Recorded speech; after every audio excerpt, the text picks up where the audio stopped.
ठिकाण असताना रचलं पाहिजे. आलं लक्षात. आमच्या या मथुरा नगरामध्ये धनुर्या करायचा आणि या धनुर्यासाठी बलराम व कृष्ण यांना आमंत्रित करायची. अरे हो, परंतु यांना आमंत्रित करण्यात आली कोण? आपला तो आखडा आहे ना, याला प्रथम आमच्या या दरबारामध्ये बोलावून घेतलं आणि ही कामगिरी आखड्यावरती संपवतो. बस झालंच माझं काम म्हणून समजा. छान गोष्ट आहे. जा, आपला तो आखडा आहे ना, याला प्रथम आमच्या दरबारामध्ये घेऊया. हो मस्त आपल्याला आखड्याला येण्यासाठी जायचं.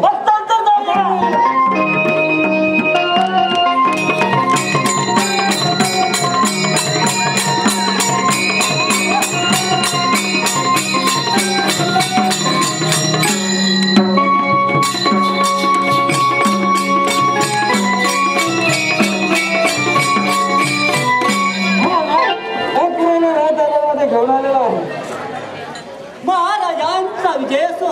महाराज कोणतं काम करणार? अरे आखडा, आज तुझ्यात फार मोठी महत्वाची कामगिरी संपवणार आहे. आणि ती महत्वाची कामगिरी म्हणजे आखडा आम्ही आमच्या या मथुरा नगरामध्ये धनुर्याग करण्याचा योजना आहे.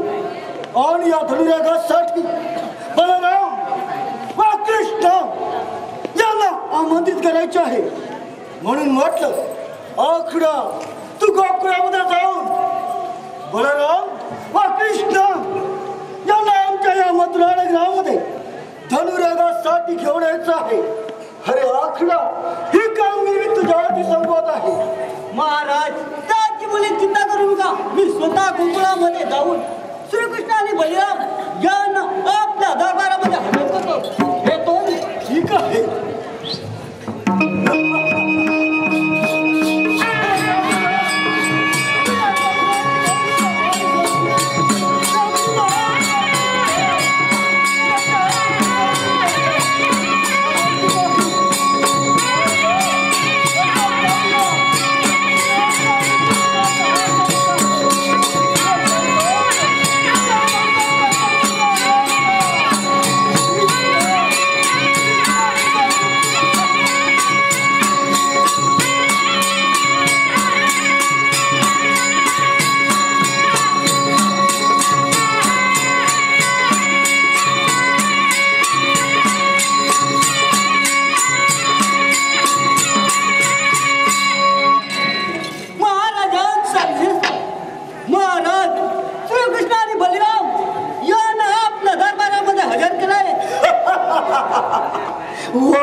अरे आखडा, तुझा तर काम आता झालंच आहे.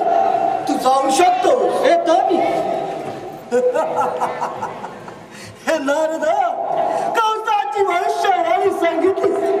देखीचा आठवा कृष्ण याच्या हातून तुझा मृत्यू आहे. परंतु नाही नारदा, अरे शेवटी या कंसाचा कप्तिकार असतो. आता पाहूया कुणाचा मृत्यू. कृष्ण तुझा मृत्यू. हे कृष्ण,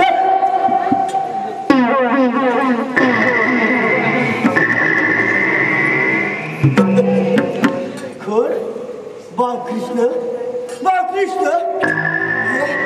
ये बाळ, बस माझ्या या शास्त्रावर. चिमुड्या पोरा, काय म्हणत? आग लागा तुझ्या या शास्त्राला. हे कृष्ण,